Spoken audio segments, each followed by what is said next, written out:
discredit it. Think of that about that logically with me. If these people have an agenda to create a one-world government and a one-world religion, and the Bible went and told on them 2,000 years ago, which validates the rest of it, of course they're going to have a massive campaign to discredit that. Oh, don't look at that. That's just crazy. You wouldn't want anything to do with that. Just don't look at that. It's not for you. That's stupid. That's propaganda. For there to control your mind. Don't you know?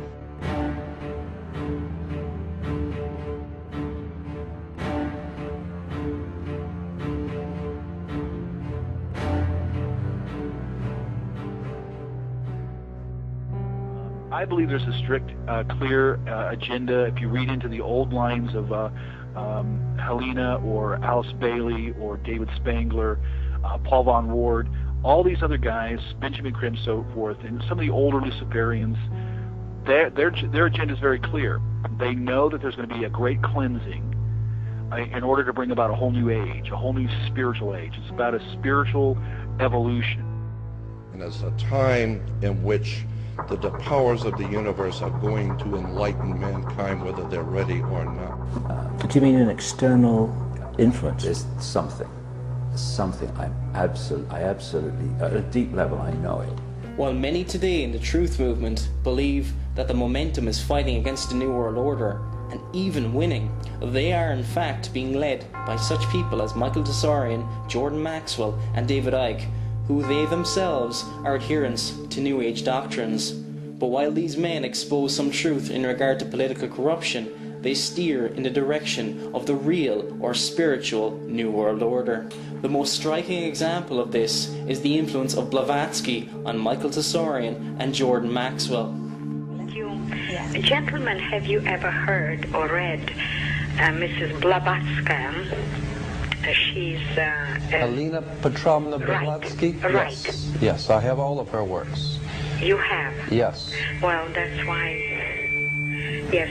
I think her best work was Isis Unveiled, Part 2, which is theology. Right. And that was an exceptional work. I think that Helena Petrovna Blavatsky, the Russian mystic, was a very wise and perceptive lady, and she had some very profound knowledge, obviously, and her academic achievements were extraordinary, and so I have a very high respect for the work of Helena Blavatsky. Madame Blavatsky, one of the greatest scholars the world has ever known, writes in this way. She says, the appellation Satan in Hebrew belongs by right to the first and cruelest adversary of all other gods, Jehovah, not in the serpent which spoke only words of sympathy and wisdom. In this quote, it's clear that Tsarion agrees with Blavatsky, the greatest scholar the world has ever known, that what we call God should be called Satan, and the serpent is actually our good friend. I just want to show you how by any definition, Tsarion is a Luciferian, regardless of what he tells you that minute that the serpent represents. We're being brought into a new world that you are not going to recognize in the next 20 to 50 years. And one great example of the way this works I came across, which the beings, which we call the guys, told us about. You call them the guys? The guys, yeah. It's not like the beings like Tarot, Rakorsky. Yeah, that's right. Right. Now he was Jesus' father, Rakorsky. That's right. And Merlin as well. Part of him was, yeah. That's right. Aspects. Now, although there's a lot to talk about from that clip, the thing that I want to focus in on is the being's name, Rakorsky. In Theosophy, Rakorsky is one of the Ascended Masters. These are the beings that are supposedly so evolved that they have transcended the physical realm, and now they are helping humanity pass through a coming age of enlightenment. Rakorsky was a particular Ascended Master that Alice Bailey wrote extensively about. It is especially significant that Icke calls him the Lord of all creation, and elsewhere, as we will see, the Lord of civilization, and says that he is, quote, directly responsible for the changes the earth will undergo, because these are absolutely clear examples that he is referring to the same Ascended Master that Alice Bailey made prominent, as she gave him those exact titles and said that his task was to establish the new civilization of the Age of Aquarius. So when you hear Christians talking about the last days and the end of the world, and the end times. We're talking about the end of the age of Pisces. We're talking about, yes, the end times, the end of the age of Pisces and the coming age of the man with the water pitcher. Now, when the end of the age of Pisces is coming, and we will be going into the new age of Aquarius. Oh, but that's devil worship. That's evil. That's astrology. No, that's the Bible. And mankind is on the brink of it. The ascended masters are all saying the same thing, whether they're Tibetan, whether they're the ones that Helena was involved with, or whether current ones. Paul Von Ward, in his book God's Genes and Consciousness, he now acknowledges a presence over him and communicating systematically of the advanced being. He calls them advanced beings. Some of the older books refer to the Great White Brotherhood, but they're communicating the exact same message. The overwhelming fear that grips a child, that's the kind of fear I felt. They began to move over our heads and began to change places as if they were doing some sort of a little routine to show us what they could do, and they radiate, and that's something you need to remember. They radiated a fear off of them. You could feel it. You're in the presence of something awesome, fearful.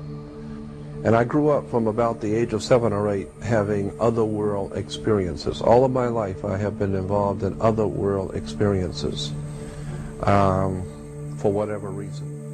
And I said to them, I said, look, I know you're here, okay? And I want you to know that I don't mind doing whatever it is I'm supposed to do. If I've got a destiny in life or a mission or whatever it is, I don't mind doing it. But if it has something to do with you, then I'm going to ask you for 2 favors. Do not abduct me, because I don't want to go anywhere. And don't frighten me in my bedroom. I don't want to wake up and find something in my bedroom I can't handle, okay? So don't mess with me, and don't scare me to death, and I don't want to go anywhere. But if I'm supposed to do something, if there's a divine plan of some sort where I'm supposed to play, then open the doors, show me what I am to do, and leave me alone. That people like you have now come to decide that I am working for the Illuminati. You're a true believer, Jordan. I've always thought that. You think that what you're doing is good, but it's just something that you can obviously tell. If those angels weren't good, the message isn't good. You are being used to spread the one message that the New World Order does really care about, and that is turn away from Jesus Christ at all costs. Jordan Maxwell has stated that he has been influenced not only by Blavatsky, but also by Manly Palmer Hall, the 33rd degree Freemason. I'd like to pay tribute to 3 people who have influenced my life greatly. Probably the most impressive man I have ever personally known and has impacted my life was Mr. Manly Palmer Hall. Manly P. Hall, if you do not know, is one of the most brilliant spiritual men that I have ever even read about. And so I want to pay tribute to Mr. Hall. They're showing from their primary documents what they are trying to do. And here in this document, Manly Palmer Hall tells us that a secret governing body controls the globe, not the various religious governing bodies that pretend to rule. That's what I was trying to tell you with that diagram with the black circle in the middle of the pie. And who is Manly P. Hall? Manly P. Hall was a Grand Master in the Illuminati, and he was also a Grand Master in Freemasonry. And here is the Scottish Rite Journal's obituary of him, illustrious Manly Palmer Hall, often called Masonry's greatest philosopher. They were to deny that Lucifer was their god whenever an outsider was smart enough to break through all of the secrets and figure it out. Well, of course, folks, they're sworn to secrecy. They have to deny anything about the true secrets of their order. I mean, what kind of logic is this? That's plain as the nose in your face. You must understand that when you ask a Mason a question about Freemasonry, he's going to tell you a lie because he is sworn to secrecy, and he is sworn by blood oaths.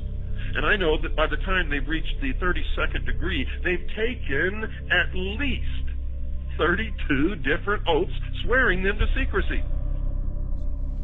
Manly P. Hall, if you do not know, is one of the most brilliant spiritual men that I have ever even read about. And so I want to pay tribute to Mr. Hall. And who is Manly P. Hall? Manly P. Hall was a Grand Master in the Illuminati